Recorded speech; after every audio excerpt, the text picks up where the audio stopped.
Okay, now we're getting on to radios that I don't really want to sell. This has been with me a few years. I can even give you the history. A little bit of dust on it. I'm just having a. I thought I'd clean that dust off. This is the Ham International Jumbo CB2781. Obviously, this has been converted to 40 channel. This I just don't want to sell, but I can only keep so many in my own personal collection. We all know that. Some of you know how I'm sort of planning the space, and but boy, these radios were just a really well featured. You know, even from the top, like they gave you this block diagram of your radio, which more people should have done this back in the day. It's like how to service your radio on the top panel. Really good. And this is in really good nick. Couple little dings, very not dings, but a couple little marks, but not much. The front panel on this is one of the best I've ever seen. Don't mind me. That's me spraying. I was where's my rag gone over here? Hang on. I was I was trying to just clean it off a bit. It did have a fair bit of dust on it, to be honest, and I wanted to just give it a bit more justice. See, I haven't even got the knobs properly. I need to take this video off and start again, but I won't. But I will say this. This is another one that I can't show on air, and there's a few reasons for that. Again, FM. So Australia, we're not allowed to use FM on 27 megs, low, mid, high. Now have a look at that. They actually change on the mid to the display, which was a handy. Most of them didn't do that, and it's a lovely feature to actually know where you are. They didn't when they went to high, which was up into 28 megs from memory. I'll check that in a minute, but you basically got up to about 28,300, I think, from memory. But you knew by that light there that you see it was designed in, and when you're on normal CB, this is very obvious that you're on just normal channel 35. And yeah, so they how can I start? They were just one of those radios which had everything going for them. Am I carrying on about it too much? Probably a little bit, but anyway, I do like them. All right, so you can let's where do I start?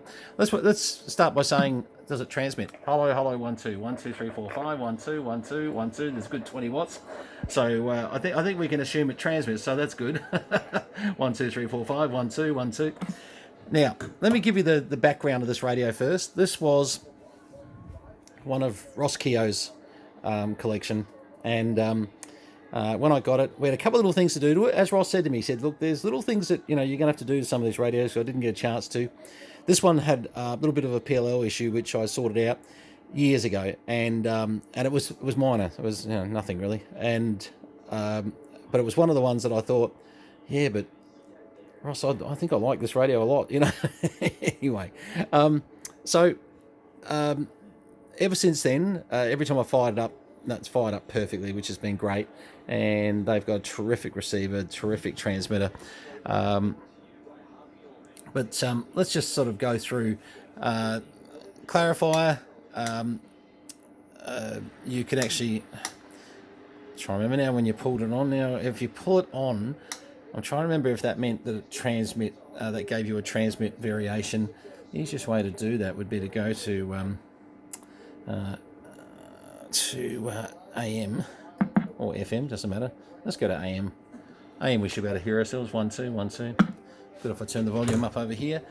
What we're looking for though is 1 2 1 2. There we go. 1 2 1 2. Oh, look at the power output of this thing, mate. 1 2. Hello. It's getting up towards 40 watts there. Hence why it's got to be a radio that can't be. Now what we're looking at is the frequency now. Oh, hang on. 1 2. Hang on. I'm just seeing if the frequency varies. Let me just turn that volume down over here. What I'm trying to see is if that clarifier, when you pull it on, becomes a transmit clarifier or not. And I should see some variance there. No, it doesn't there. So maybe on the tune control over here. So I thought they had a... there it is. Yep, okay, there it is there. Right, so, okay, the tune is plus or minus 5 kilohertz here. Yes, it's all coming back to me. So when you adjust this here, when it's pulled out, that's actually going to adjust your frequency so you can go down in the half channel steps, etc., as we would have done in the old days. The calibrate was for the SWR meter, of course, so basically you could sit there with calibrate, so you would set that calibrate to the set position like so. SWR should be 1-to-1 on a dummy load, which is sort of what we want. So yeah, they were all pretty good that way. Most of the time you left it in the SRF mode, so that 1, 2, 3, 4, 5, it just did that, and did that so well. Automatic noise limiter, noise blanker. Now the other thing they did have too, they had a way you could shut the power down to quite low. So let me not talk for a second and show you that.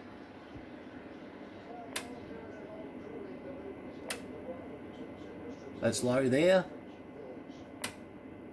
That's high there, and obviously as I pick it up 1, 2, 3, anything up to 40 watts, it'll sort of drive up there. 1, 2, 3, 4, 5.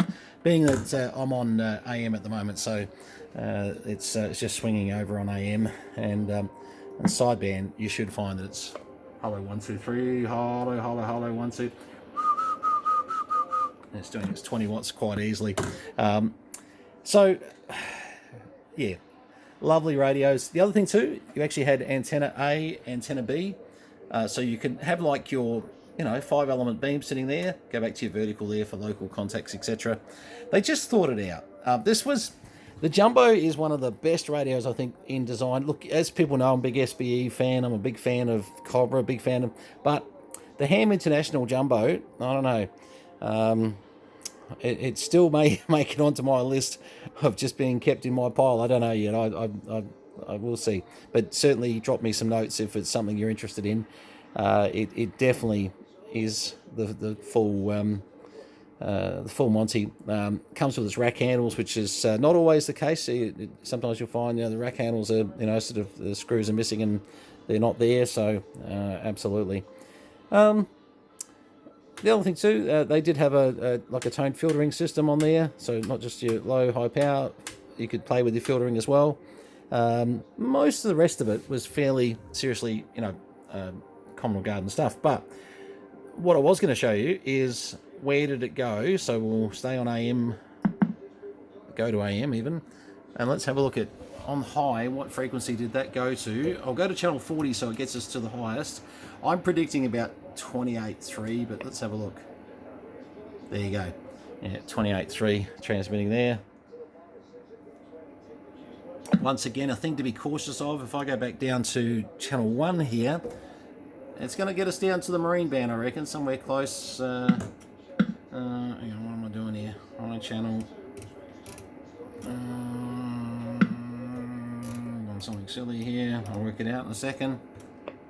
Where does that put us? 28.27. So, actually, it does. I reckon it'll go down to channel 12. No, it won't. It has in the high. It has certain channels. I'm just trying to find where it dips out. There we go, 28.1. So 28.1. So this is good. This is actually smart. I actually appreciate that they're pretty much cutting you out. Once you get back into anywhere near the marine frequency, doesn't let you work. How smart's that? I like it. But you're still getting up close to the marine up here at 27.800. But at least you're 60 kilohertz away from the marine band. Very smart. Actually, I think I know what they were thinking of when they did this, and I like it. Good to see that there's a little bit of consideration for worldwide distress frequencies and things like that, because we want to keep them pretty free. All right, well, that's the Ham International Jumbo. I'm trying to just do 10-minute hits on these videos and not much more. Certainly love to show it on air, but legally can't. You know the story. Definitely one for a collector. If you're at all interested, email me, brenson@posnav.com.au. You can also SMS me on my phone. Don't try to call me at the moment because you just won't get me, unfortunately. It just every time I pick up the phone, it's some stupid robocall, so it's driving me mental. All right, but certainly leave your phone number on a message so I can ring you. 73s, that's the Ham International Jumbo. Got to finish off with the top of it. I love the top. I just think they got this so right. You know, it's just, I don't know, they just got it so right. All right, 73s, all the best.